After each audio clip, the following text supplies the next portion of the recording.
बच्चों, आज हम बीएससी फर्स्ट ईयर का एक नया लेक्चर स्टार्ट करने जा रहे हैं। अरे आज के जो लेक्चर में हमारे पास टॉपिक है बेंजाइन और एराइन।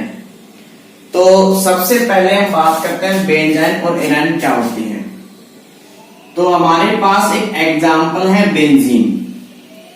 बेंजीन में जो डबल बॉन्ड होते हैं वो एकांतर क्रम में होते हैं और प्रत्येक जो कार्बन परमाणु होते हैं उसमें 3 बंध बनाए हुए होते हैं। तो इस कार्बन के पास एक हाइड्रोजन है, एक हाइड्रोजन है, यानी कि हम ये कह सकते हैं कि जो बेंजीन है उसमें जितने भी कार्बन परमाणु उपस्थित होते हैं उन्होंने 3 बंध बनाए हुए होते हैं और एक एक क्या पाए जाते हैं, हाइड्रोजन। सबसे पहले अगर हम बात करें इसमें इसके संगमन की, यानी कि जो बेंजीन है उसमें जितने भी कार्बन उपस्थित है उसका संगमन क्या होगा। तो सिंगल बॉन्ड में 1 सिग्मा, डबल बॉन्ड में 1 सिग्मा, सिंगल बॉन्ड में 1 सिग्मा। टोटल हमारे पास कितने सिग्मा है बच्चों, 3 सिग्मा। और 3 सिग्मा के लिए संगमन क्या होगा, sp2। यानी कि जो आपके पास बेंजीन और जो भी इसके हाइड्रोजन है वो सभी क्या है, एक प्लेन में है। ठीक है, ऐसा नहीं है कि हाइड्रोजन प्लेन से ऊपर है या प्लेन के नीचे है। यानी कि जो आपके पास बेंजीन है उसमें जितने भी एटम होते हैं, कार्बन परमाणु होते हैं, उनका संकलन क्या होगा, sp2। यानी कि जो आपके पास जो भी आपके पास कंप्लीट बेंजीन और इनके हाइड्रोजन सभी किसमें है, प्लेन में उपस्थित है। अब यहां से बच्चों हम कि ये हाइड्रोजन और ये हाइड्रोजन परमाणु अगर बेंजीन से निकाल दिया जाता है तो इस कार्बन और इस कार्बन के बीच में कैसा बॉन्ड बन जाएगा, ट्रिपल बॉन्ड बन जाएगा। तो यहां से हमारे पास बेंजीन था इसमें, और बेंजीन में से किन्हीं भी 2 कार्बन परमाणुओं पर हमने किन्हीं भी 2 कार्बन परमाणुओं पर उपस्थित हाइड्रोजन को क्या कर दिया, बाहर निकाल दिया। तो उनके बीच में क्या बन गया, बंध बन गया। तो ये जो बंध है इसकी वजह से जो आपके पास जब ये बंध बन जाता है तो जो हमारे पास संरचना प्राप्त होती है उसको बच्चों क्या कहते हैं, बेंजाइन। क्या कहते हैं, बेंजाइन। यानी कि हम ये कह सकते हैं कि जब बेंजीन में से जो डबल बॉन्डेड कार्बन है उसमें से अगर एक हाइड्रोजन परमाणु निकल जाते हैं तो जो हमारे पास नया एक बॉन्ड बनता है जो ट्रिपल बॉन्ड होता है, और ये जो संरचना बनती है वो क्या कहलाती है, बेंजाइन कहलाती है। या बच्चों हम ये भी कह सकते हैं कि बेंजाइन वह यौगिक है या वह मध्यवर्ती होता है जिसमें बेंजीन की रिंग में एक क्या पाया जाता है, ट्रिपल बॉन्ड पाया जाता है। उसको क्या कहते हैं, बेंजाइन कहते हैं। तो बच्चों अगर हम बात करें बेंजीन में टोटल हाइड्रोजन कितने हैं, तो टोटल हाइड्रोजन कितने हैं, 6 हाइड्रोजन है। जबकि अगर बेंजाइन में बात करें तो यहां से 2 हाइड्रोजन निकल चुके हैं, तो कितने बचे हमारे पास, 1 2 3 4। तो यानी कि यहाँ पे टोटल हाइड्रोजन कितने हैं, 4। तो यहां से बच्चों हम बात कह सकते हैं कि बेंजाइन में बेंजीन की तुलना में 2 हाइड्रोजन क्या पाए जाते हैं, कम पाए जाते हैं। तो ये बच्चों हमारे पास मध्यवर्ती है, कौन सा, बेंजाइन। तो बेंजाइन क्या है कि जो बेंजीन है जिसमें एक ट्रिपल बॉन्ड पाया जाता है उसको क्या कहेंगे, बेंजाइन कहेंगे। और बेंजाइन में बेंजीन की तुलना में 2 हाइड्रोजन क्या पाए जाते हैं बच्चों, कम पाए जाते हैं। नेक्स्ट बच्चों हम बात करते हैं इसके जो हमारे पास ये जो ट्रिपल बॉन्ड है, एक हमारे पास कार्बन की जो खुली श्रृंखला होती है उसमें ट्रिपल बॉन्ड है, इन दोनों में अंतर पाया जाता है। ये जो हमारे पास ट्रिपल बॉन्ड होते हैं ये एक्सिस जो आपके पास प्लेन है उसके ऊपर और नीचे पाए जाते हैं इसमें। जबकि जो आपके पास ये बेंजाइन है ये इसके प्लेन में ही ट्रिपल बॉन्ड पाया जाता है। यानी कि हम ये कह सकते हैं कि जो कार्बन की खुली श्रृंखला में त्रिबंध होते हैं उनकी तुलना में जो बेंजाइन है वो जो त्रिबंध उपस्थित है वो थोड़े अलग पाए जाते हैं। और जो हमारे पास पाई बॉन्ड होते हैं वो कैसे होते हैं, वीक बॉन्ड होते हैं। ये हमारे पास नेक्स्ट बचता है इसमें बेंजाइन। अब हम बात करते हैं इसमें कि जो आपके पास बेंजाइन है आखिरकार उसका निर्माण कैसे किया जाता है। तो नेक्स्ट हेडिंग है हमारे पास बच्चों कि बेंजाइन का निर्माण। तो बेंजाइन का निर्माण दो विधियों के द्वारा होता है। फर्स्ट हमारे पास है कोई भी इसमें हेलो एरिन है। हेलो एरिन का मतलब है कि बेंजीन रिंग से क्या जुड़ा हुआ, कोई भी हैलोजन ग्रुप जुड़ा हुआ है। कोई भी हो सकता है, क्लोराइड, फ्लोराइड, ब्रोमाइड, कुछ भी हो सकते हैं बच्चों यहाँ पे। और इस कार्बन पे क्या प्रेजेंट है, हाइड्रोजन प्रेजेंट है। जब इसकी रिएक्शंस कराते हैं, किससे कराते हैं, सोडामाइड से रिएक्शंस कराते हैं और इसी के साथ हम कराते हैं किससे, द्रव अमोनिया से कराते हैं। जब आप हेलो एरिन की अभिक्रिया सोडामाइड से और द्रव अमोनिया की उपस्थिति में कराते हैं तो यहाँ पे जो हमारे पास जो हैलोजन है और जो हाइड्रोजन है ये दोनों आपस में क्या करेंगे, क्रिया करेंगे, बंध का निर्माण करेंगे और क्या करेंगे, बाहर निकल जाते हैं। जिसके फलस्वरूप यहाँ पे इस कार्बन और इस कार्बन के बीच में हमें कौन सा बॉन्ड प्राप्त होगा बच्चों, ट्रिपल बॉन्ड प्राप्त होगा। तो यहाँ पे हमारे पास जो बेंजीन थी इसमें अब क्या आ गया, ट्रिपल बॉन्ड आ गया। तो क्या बन गया, बेंजाइन बन गया। तो फर्स्ट हमारे पास रिएक्शन है कि एरिन जो हैलाइड है उसकी अभिक्रिया सोडामाइड और द्रव अमोनिया की उपस्थिति में कराते हैं तो हैलोजन और हाइड्रोजन निकल जाते हैं, जिसकी वजह से क्या बन गया, इसमें ट्रिपल बॉन्ड बनता है और बनने वाली जो हमारे पास संरचना है वो क्या कहलाती है बच्चों, बेंजाइन कहलाती है। नेक्स्ट हमारे पास जो सेकंड प्रोसेस में अब की बार बेंजीन पर जुड़े हुए हैं दो हैलोजन ग्रुप जुड़े हुए हैं। जैसे एग्जाम्पल Cl ले लिया हमने और क्या ले लिया, Br ले लिया।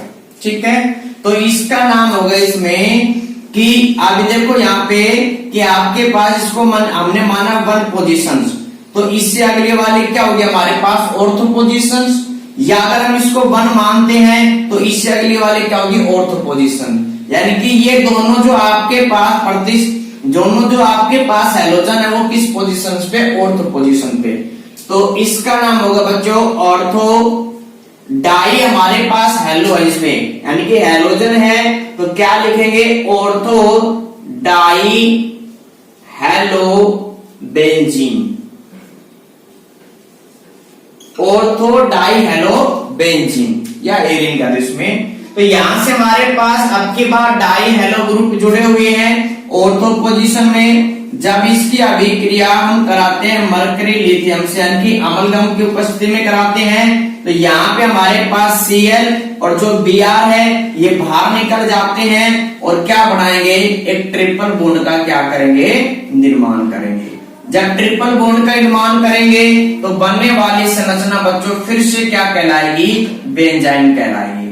तो ये हमारे पास एक नेक्स्ट मध्यवर्ती था बच्चों जिसका नाम था बेंजाइन। सबसे पहले हमने पढ़ा कि बेंजाइन होता क्या, जो बेंजीन है उसमें एक ट्रिपल बॉन्ड पाया जाता है तो उसको क्या कहेंगे, बेंजाइन कहेंगे। और बेंजाइन में बेंजीन की अपेक्षा 2 हाइड्रोजन परमाणु क्या पाए जाते हैं बच्चों, कम पाए जाते हैं। और जो बेंजाइन है उसमें ये जो ट्रिपल बॉन्ड है ये कार्बन कार्बन की जो खुली श्रृंखला होती है उससे जो उसमें जो ट्रिपल बॉन्ड पाया जाता है उसकी अपेक्षा ये अलग पाया जाता है। फिर बच्चों हमने बात की इसमें कि बेंजाइन या एराइन का निर्माण 2 विधियों से कर सकते हैं। इसमें फर्स्ट में हम किसका कर रहे हैं, एरिल हैलाइड से। सेकंड हमारे पास है ऑर्थो डाई हेलो बेंजीन या एरिन इसमें।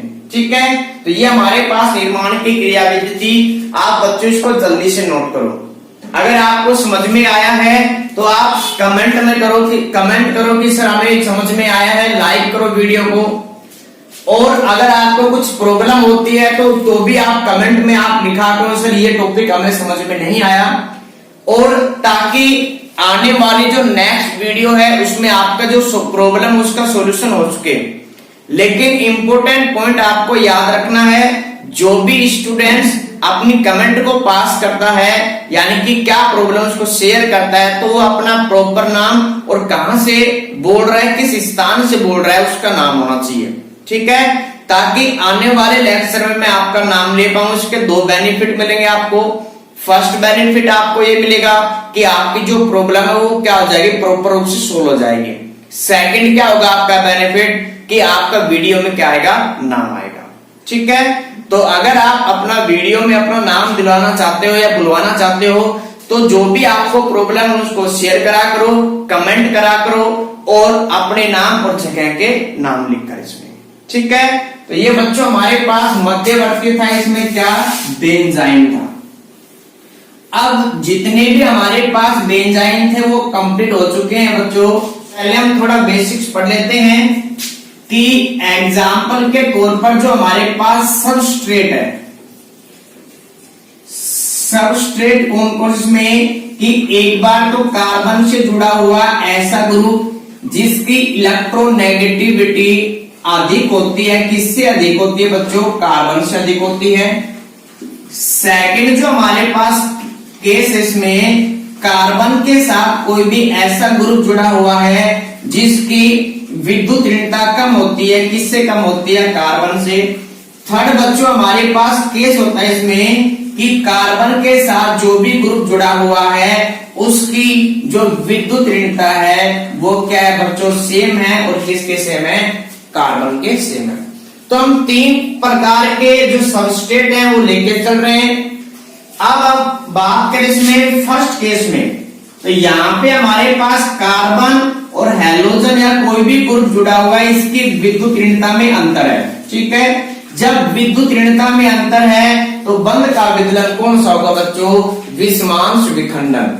जब विषमांश विखंडन होगा तो साझे के इलेक्ट्रॉन उस ग्रुप पे जाएंगे जिसकी विद्युत ऋणता क्या होती है, अधिक होती है। यानी कि जो हमारे पास सिंगल बंध के इलेक्ट्रॉन थे ये इस ग्रुप पे आ गए, जिसकी वजह से चार्ज आया डेल माइनस का और इस कार्बन पे चार्ज आया प्लस का।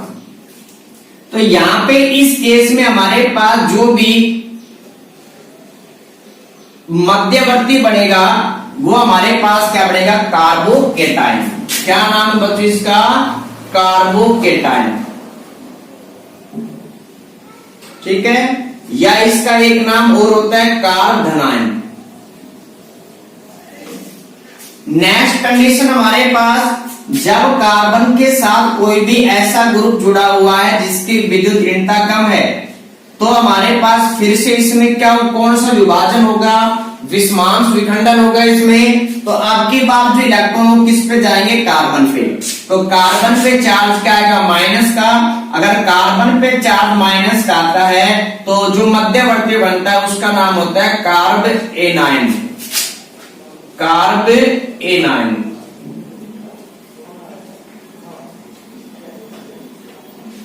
या जो इसका नाम होता है कार्ब रिनाइन।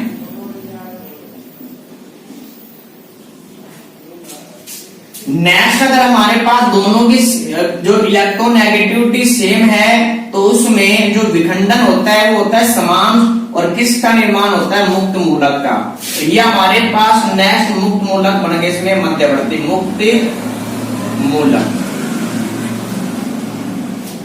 तो हमारे पास तीन प्रकार के जो मध्यवर्ती हैं वो बने हैं। उसके अलावा हमने जो पढ़े हैं वो अलग केस में होंगे।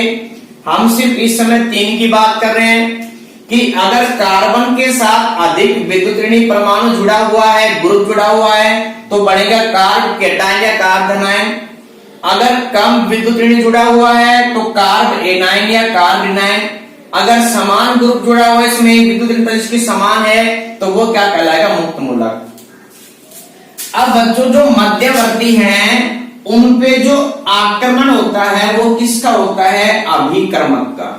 ये हम पहले ही पढ़ चुके हैं, जो हमारे पास फर्स्ट लेक्चर था उस पर डिस्कस किया था हमने। जो कार्बोकेटाइन या कोई भी मध्यवर्ती है उस पे आक्रमण किसका होगा, अभिकर्मक का आक्रमण होगा। अब जो भी अभिकर्मक है उसमें और इस मध्यवर्ती में क्या होना चाहिए, आकर्षण होना चाहिए। जब आकर्षण होगा तभी तो इस पे अभिकर्मक क्या करेगा, आक्रमण करेगा। जब आक्रमण करेगा और उनमें किसी प्रकार का अट्रैक्शन होगा तभी तो उनमें क्या बनेगा बच्चों, बंध बनेगा। तो जो हमारे पास कार्बोकेटाइन है इसके पास इलेक्ट्रॉनों की क्या है, कमी है। तो इसके ऊपर जो भी अभिकर्मक अटैक करेगा उस पे या तो होना चाहिए माइनस का चार्ज या क्या होना चाहिए, लोन पेयर होना चाहिए। जैसे एग्जांपल हमारे पास अगर बात इसमें NO2 माइनस, नेक्स्ट अगर लोन पेयर की बात करें तो H2O जिसके पास क्या पाए जाते हैं, लोन पेयर। एक हमारे पास होगा इसमें NH3, इसके पास भी क्या पाए जाते हैं, लोन पेयर। तो हमारे पास जब कार्बन यानी कि कार्बन केटायन पर जिसमें इलेक्ट्रॉन की क्या होती है, कमी, तो उस पे जो अटैक करने वाला जो अभिकर्मक है वो तो या तो उस पे चार्ज पाया जाएगा माइनस का, या उसके पास क्या पाए जाएंगे, लोन पेयर। यानी कि जो हमारे पास ये जो अभिकर्मक है वो इलेक्ट्रॉन रिच होना चाहिए, जिसके पास इलेक्ट्रॉन होना चाहिए। और जो कार्बोकेटायन पर आक्रमण करता है उसका नाम होता है बच्चों न्यूक्लियोफाइल। Nucleophile, nucleophile. तो यहां पे हमारे पास किस पे अटैक कर रहे हैं, प्लस पे। तो प्लस को हम इससे भी समझ सकते हैं कि एटम है, और एटम में जो प्लस का चार्ज होता है वो केंद्र में नाभिक पे होता है, इसीलिए इसको कहते हैं न्यूक्लियोफाइल। या बच्चों इसका एक नाम और होता है नाभिक स्नेही। नाभिक स्नेही, ठीक है। इसको किससे रिप्रेजेंट करेंगे, Nu माइनस से। तो अगर आपके पास जो अभिक्रिया में मध्यवर्ती अगर कार्बोकेटायन बना है तो उस पे जो भी स्पीशीज अटैक करेगी उसको क्या कहेंगे, न्यूक्लियोफाइल कहेंगे, या क्या कहेंगे, नाभिक स्नेही कहेंगे। अब ये न्यूक्लियोफाइल और नाभिक स्नेही हमारे पास क्या क्या होंगे बच्चों इसमें, कि जिनके ऊपर चार्ज माइनस का होगा या जिनके पास क्या पाए जाएंगे, लोन पेयर पाए जाते हैं। यानी कि इलेक्ट्रॉन रिच जो स्पीशीज होती है वो ही क्या कहलाएगी, न्यूक्लियोफाइल कहलाएगी। नेक्स्ट बच्चों हमारे पास है कार्ब एनायन या कार्ब धनायन।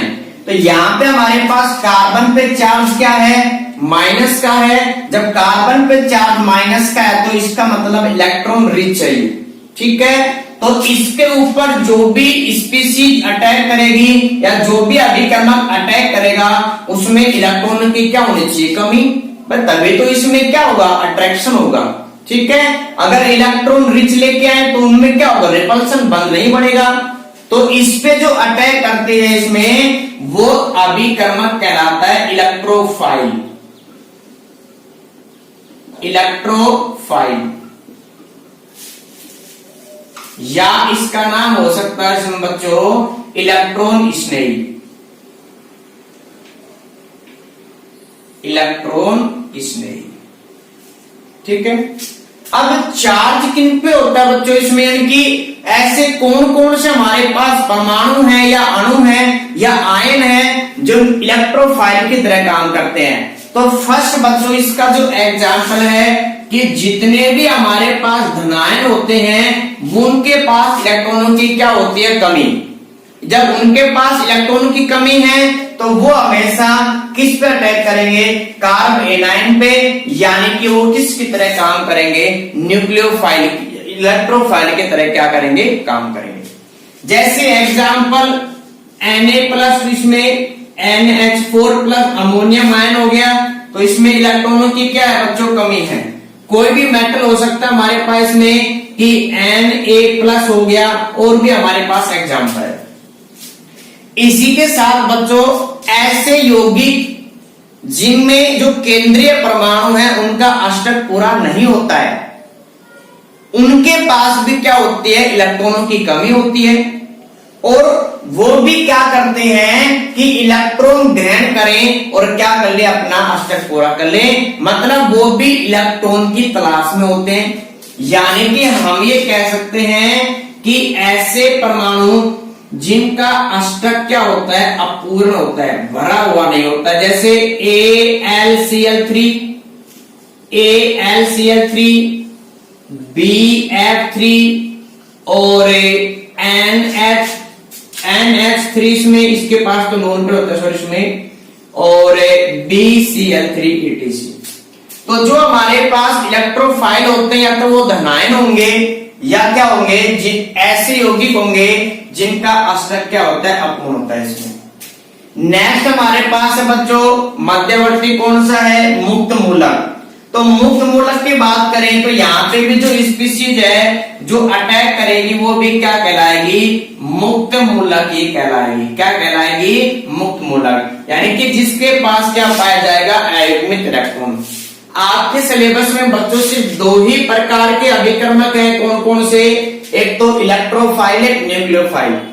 तो ये हमारे पास क्या होते हैं बच्चों, इसमें ये सबस्ट्रेट में से कोई ग्रुप बाहर निकलेगा, फिर किसका निर्माण होगा, मध्यवर्ती का। आपके बुक में सिर्फ दो ही हैं, एक तो कार्ब केटायन यानी कि कार्ब धनायन, और दूसरा क्या है, कार्बनायन। फिर इस पे अटैक करेगा कौन, अभिकर्मक अटैक करेगा। जब अभिकर्मक इस पे आक्रमण करेगा तो ये जो आपके पास अभिकर्मक है दो प्रकार के, न्यूक्लियोफाइल, इलेक्ट्रोफाइल, ठीक है। और जो आपके पास न्यूक्लियोफाइल है वो वहां आक्रमण करेगा जहां पे इलेक्ट्रॉन घनत्व की क्या होगी, कमी होगी, ठीक है। जबकि जो इलेक्ट्रोफाइल है वो अभिकर्मक में या मध्यवर्ती के उस भाग में आक्रमण करेगा जहां पे इलेक्ट्रॉन घनत्व क्या होगा, अधिक होगा। तो ये बच्चों हमारे पास मध्यवर्ती थे। इसके बाद जो नया लेक्चर आएगा उसमें पढ़ेंगे टाइप ऑफ रिएक्शंस, यानी कि कौन कौन सी रासायनिक अभिक्रियाएं या कितने प्रकार की रासायनिक अभिक्रियाएं